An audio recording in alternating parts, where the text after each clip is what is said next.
got a couple things I want to talk to y'all about today. And one of them I just had to explain to my child, who doesn't follow directions very well.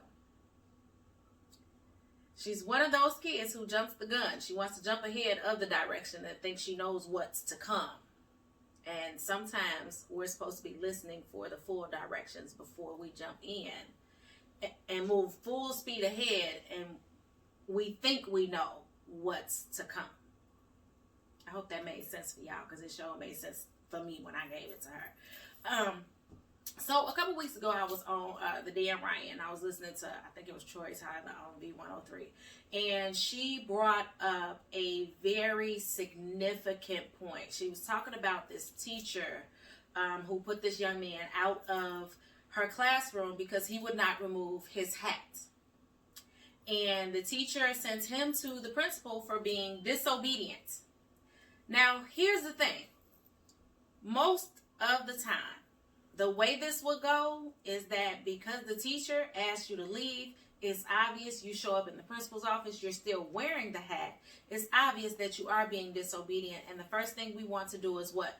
Reprimand the student. This principal took a different approach. Some of y'all might have heard her when she talked about it on the radio. The principal took a different approach. He asked the young man why it was that he would not remove the hat. Now, here's the thing. When someone is doing something and it is completely out of the ordinary, you would assume that they would have common sense. They know that it's disrespectful. Oftentimes, instead of us trying to see that there may just be a reason behind it, we jump the gun. We want to go full speed ahead and start chopping their head off and telling them what they should and shouldn't be doing and everything. That's not always the case, though, and that's the problem that we oftentimes run into. This principal got a very honest answer when he asked the young man why he wouldn't remove his hat. The young man said, I got a bogus haircut, and I'd rather not take the hat off than take it off and embarrass myself. The principal, this is where not just a male, because this was a very strong male role model, and I think that principals do have to be that. But this man had him take the hat off, and he then proceeded to explain it to him that he cuts his own son's hair. He showed him a couple videos, pictures of him cutting his own son's hair. And he said, if you want, I can line you up. Now, the way Troy Tyler gave it to us, she was basically like, he was in the office like, look, homie, I can go ahead and hook you up real quick and send you back to class. The young man called his parents. His parents were okay with it. And the principal ran up the street, grabbed his clippers from the crib, and now the young man can return back to class with his hat off. The point is that oftentimes we don't stop and think that maybe there may be a different problem outside of somebody just being flat out disrespectful. Sometimes we have to take the time out to actually ask questions, especially when it pertains to our children. Now, I had to recently take the time out to question an adult. Now, adult to adult, I could have became ignorant in my response. But I'm someone who, because of how much I've been through, I understand that sometimes when people don't exercise common sense, there may be something else tied to it. This particular person needed a little bit of help. And by help, I mean they came through. They needed me to assist them with a few things. And one of the things that I assisted them with, I offered my bathroom to them. Now, y'all been watching the videos. I do have one functioning bathroom downstairs. This bathroom upstairs is not functioning. Yes, and it is, what's today? March, I think today the 14th. Nope, 13th, 14th, somewhere around there. I don't even know what today is. Today's Sunday. I know I go back to work Monday. Oh my God. I have a few days off because of all of this, y'all. It's been a real stressor. I'm going to have to break it down to y'all in a whole nother video. But I offered my showers to this person amongst other things. But the issue in the bathroom is what stuck out to me. They asked me to assist them with the water. Now, everybody's knobs are different. Everybody's hot and cold water. Of course, you all know what type of house I'm in. So the hot and cold water are actually on the wrong sides. That is a shame.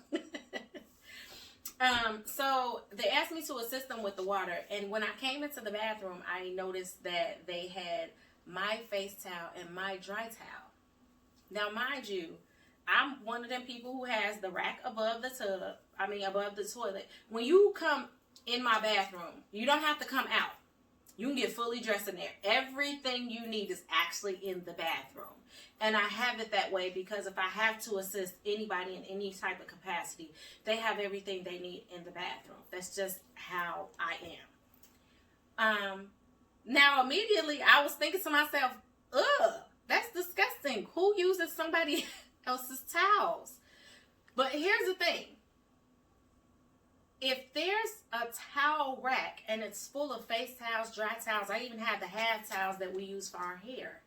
If there's a rack full of towels and you chose to use the dirty towels that were hanging up, to me, that wasn't common sense. And there has to be a legitimate reason for what you did. So I explained to the person, I said, those are my towels. The clean towels are up there on the rack. And they looked at me and their question was, oh, I can use those towels. I said, yes. Now, I could have been like, duh, that's what they're there for. But something is telling me that the fact that you made a legitimate decision to choose to use dirty towels, that says something to me. So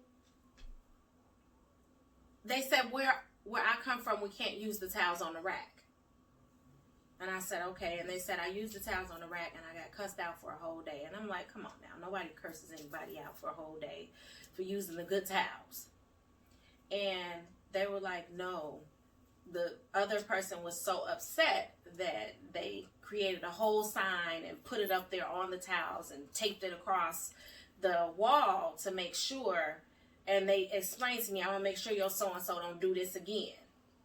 Now, in that moment, I know there's three sides to every story. In that moment, there's just something there that lets you know that this was traumatic for them. And I say it was traumatic for them because that rule followed that person out of that house and right into my bathroom. That person is now assuming that when they go to other people's house, they're not supposed to use the towels on the rack. I think that sometimes we underestimate, because this is, to some of y'all listen to this like that's very small. And some of us probably would have went the first route I said I could have took, which was, put my towels back and get your own. And not have thought to actually question this person's mental as far as these towels went, because it's something so simple. But here's the thing. Oftentimes we skip over what has been made traumatic to people because that one instant where that person cursed them an entire day and made it seem like it was that horrific to them that they used these towels is something that has scarred that person to the point where this person didn't even open the door. Now, they opened the door for help with the water pressure, the hot and cold water. They didn't open the door to say, can I use these towels? That tells you how bad that traumatic instant was for that person. Now, here's where the cycle comes in at. They done already left where they were and came into somebody else's house with this same habit of, this is going to be a habit going from house to house. Because you're thinking you cannot use these towels, so your habit is going to be to use what you see as available, even if it's dirty. Hear what I'm saying, y'all. We have to learn to, and this is not just in an instant where somebody comes over and just needs assistance. This is not in the instance of being a principal. This is in the instance of being a parent. We have to listen for where there is an opportunity to address something that's traumatizing to someone. I've been in a church setting before, and someone came in and did something very strange that they picked up from another church. And I thought to myself, nobody does that in a church. But they brought the habit from a whole nother church. Now, had I not saw it and actually thought, hey, what made you do that? I would have never been able to tell that person, they don't do that here.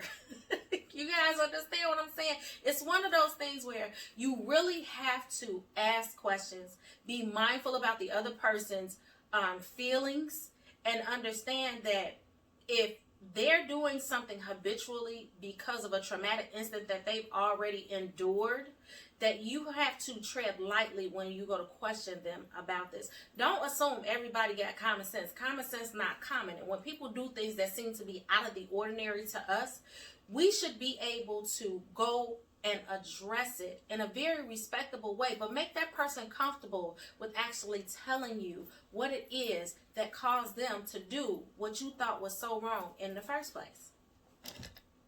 I will see you all next video.